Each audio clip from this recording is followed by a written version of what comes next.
संयुक्त राज्य अमीरात यूएई और ओमान में 15-16 अप्रैल को भारी बारिश और तूफान के चलते एक नया रिकॉर्ड बन गया है। यूएई के कई देश, ओमान, अबू धाबी, दुबई जैसे कई बड़े हिस्से जलमग्न हो गए। हैरानी की बात यह है कि अमीरात प्रायद्वीप रेगिस्तानी इलाके हैं जहां पर पानी देखने को तक नहीं मिलता।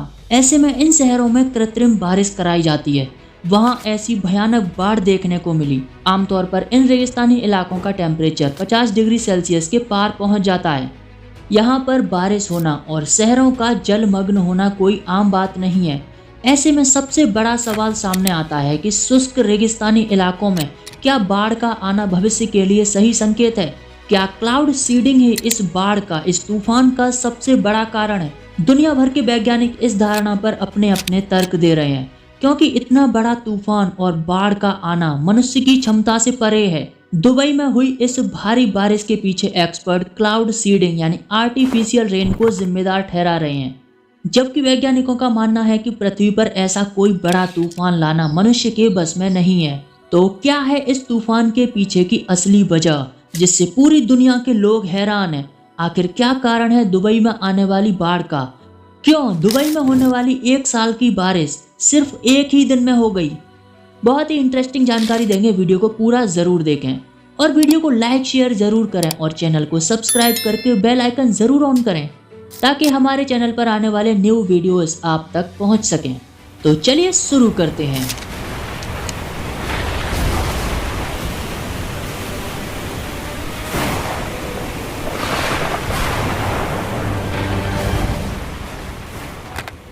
हाल ही में यूएई, संयुक्त राज्य अमीरात, ओमान, अबू धाबी और दुबई में रिकॉर्ड तोड़ बारिश हुई है। ये रेगिस्तानी इलाके पूरी तरह से जलमग्न हैं। लोग अपने घरों में फंसे हुए हैं। सड़कें, यातायात सब ठप हो गया है। इन इलाकों में हुई भारी बारिश के कारण लोगों को बहुत बड़ा नुकसान झेलना पड़ रहा है। इस तूफान का प्रभाव दुबई से आगे पूरे संयुक्त राज्य अमीरात के साथ पड़ोसी देश बहरीन भी बाढ़ में डूब चुका है। संयुक्त राज्य अमीरात के रेगिस्तानी इलाकों में रिकॉर्ड तोड़ बारिश हुई है। यहाँ 254 मिलीमीटर यानी कि 10 इंच बारिश दर्ज की गई है, जो पूरे साल होने वाली बारिश से कहीं ज्यादा है। और ये बारिश सिर्फ एक ही दिन में हुई है। साल 1949 में अब तक की 24 घंटे में हुई सबसे ज्यादा बारिश है। साल 1949 में एनवायरमेंटल डेटा स्टोर होना शुरू हुआ है। तब से अब तक इतना रेनफॉल पहले कभी नहीं देखा गया। लेकिन 16 अप्रैल 2024 को संयुक्त राज्य अमीरात, ओमान, दुबई, अबू धाबी समेत कई रेगिस्तानी इलाके भारी बारिश के कारण जलमग्न हैं और ओमान की सीमा से लगा शहर अलैन में 254 मिलीमीटर बारिश दर्ज की गई है 24 घंटे में।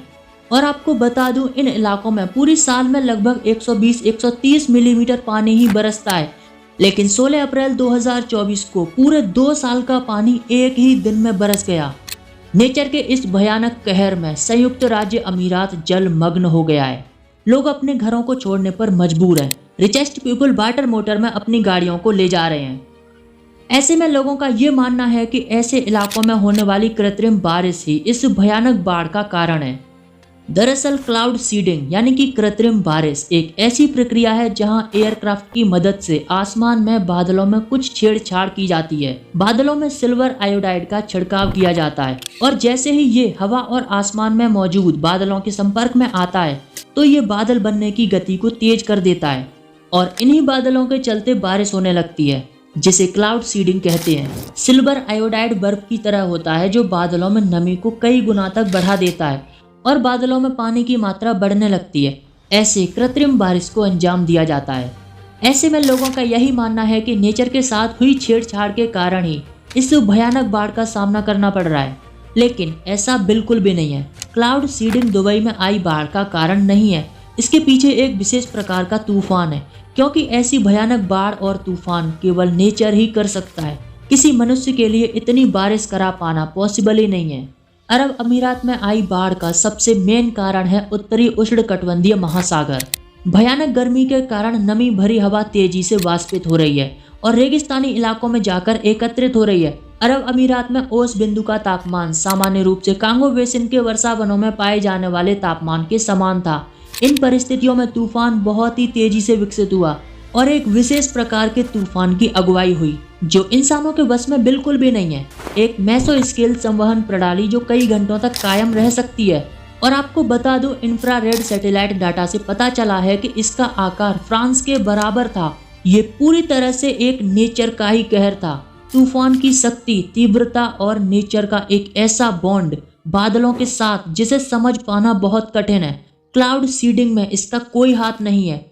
हाँ, ये बात सच है कि अरब अमीरात के कई बड़े इलाकों में क्लाउड सीडिंग प्रोजेक्ट चलाया जा रहा है, जिसे UAE research program for rain enhancement science चला रहा है, जिसका मात्र उद्देश्य हाइग्रोस्कोपिक यानी पानी को अट्रैक्ट करने वाले नमक की फ्लेयर्स को गर्म बादलों में डालना और बादलों में पानी की बूंदों की मात्रा को बढ़ाना। इस तरह बारिश को कृत्रिम बारिश में बदल दिया जाता है और इस पूरे प्रोसेस में जो बारिश होती है वो केवल कुछ ही तक पॉसिबल है। वो भी डेसिमल के कुछ पॉइंट ही बारिश कराई जा सकती है और 200-250 मिलीमीटर की बारिश करा पाना बिल्कुल भी पॉसिबल नहीं है, क्योंकि एक फ्रांस के आकार का क्लाउड सीडिंग बना पाना इंसानों के बस में नहीं है। अगर ऐसा पॉसिबल होता तो पूरी गति से जा रही एक इंटरसिटी ट्रेन को हवा के झोंके मात्र से रोकने जैसा होता। और जिस दिन ये बाढ़ आई उस दिन तो सीडिंग फ्लाइट भी नहीं हुई थी। 16 अप्रैल को जिस तरह गहरे बादल बने वो कंप्लीटली नेचर की मर्जी थी। लेकिन इंसानों की मर्जी क्या है? मौसम में हुए बदलाव, जलवायु परिवर्तन, ग्लोबल वार्मिंग का कौन जिम्मेदार है? जलवायु में पॉल्यूशन के चलते तापमान में हो रहा तेजी से बदलाव पूरी दुनिया के लिए एक खतरा बनता जा रहा है। ऑस्ट्रेलियन नेशनल यूनिवर्सिटी में institute for climates energy and disaster solution के निर्देशक मार्क हॉडेन ने कहा कि बदलती जलवायु के कारण दुबई के आसपास के समुद्रों का पानी बहुत तेजी से गर्म हुआ। वाष्पीकरण दर और पानी को धारण करने की क्षमता वायुमंडल में बहुत बढ़ गई, जिससे एक भयंकर रेनफॉल दुबई में देखने को मिली। अमेरिकी स्पेस एजेंसी नासा ने भी अरब अमीरात में आई बाढ़ पर अपनी दिलचस्पी जताई और कुछ तस्वीरें स्पेस सैटेलाइट से शेयर की। नासा ने बताया, एक धीमी गति से आए तूफान ने खाड़ी देशों को तबाह कर दिया। इन देशों में एक दिन में ही 2 साल के बराबर 254 मिलीमीटर बारिश हो गई। 19 अप्रैल को बाढ़ के बाद लैंडसैट 9 सैटेलाइट बाढ़ वाले क्षेत्र से गुजरी और कुछ तस्वीरों को शेयर किया, जिसमें पानी को नीले रंग के तौर पर दिखाया गया है। नासा की इन तस्वीरों से पता चलता है कि अबू धाबी के कई हिस्से जलमग्न हो गए हैं। लैंडसैट 9 सैटेलाइट ने 3 अप्रैल और 19 अप्रैल के शहर और आसपास के क्षेत्र दिखाए, जिसमें आप देख सकते हैं कि बारिश से पहले और बारिश के बाद की तस्वीरें किस तरह हैं।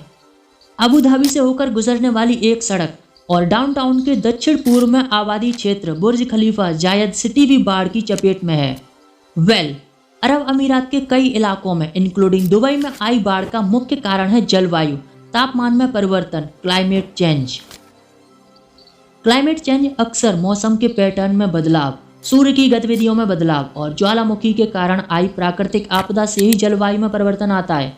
लेकिन आज के दौर में मानवीय गतिविधियां भी क्लाइमेट चेंज का एक मुख्य कारण बनती जा रही हैं, जैसे कोयला, तेल, जीवाश्म, पेड़ पौधों की कटाई और जंगलों में लगने वाली आग से उत्पन्न ग्रीन हाउस गैसें, जो पृथ्वी के चारों ओर वायुमंडल में लिपटे कंबल की तरह काम कर रही हैं, जो सूर्य की किरणों को फंसा देती हैं और तापमान में वृद्धि कर देती हैं। ग्लोबल वार्मिंग के लिए सिर्फ मनुष्य जिम्मेदार है, यानी आने वाले समय में अभी हम जो प्रिडिक्ट कर लेते हैं मौसम के बारे में, कब और कितनी बारिश होनी है, कितनी गर्मी पड़नी है, कितनी सर्दी पड़नी है, उन सब के बारे में एक अंदाजा लगाना अब तक तो मुमकिन है। लेकिन अब कुछ सालों में ऐसा समय शुरू होने वाला है जहां पर ऐसा कुछ भी प्रिडिक्ट कर पाना बहुत ही मुश्किल होगा, क्योंकि जहां गर्मी है वहां इतनी गर्मी होगी कि सब कुछ झुलसा देने वाली भयंकर गर्मी और सर्दियों में जमा देने वाली भयंकर सर्दी पड़ेगी और बारिश के समय बाढ़ और तूफान।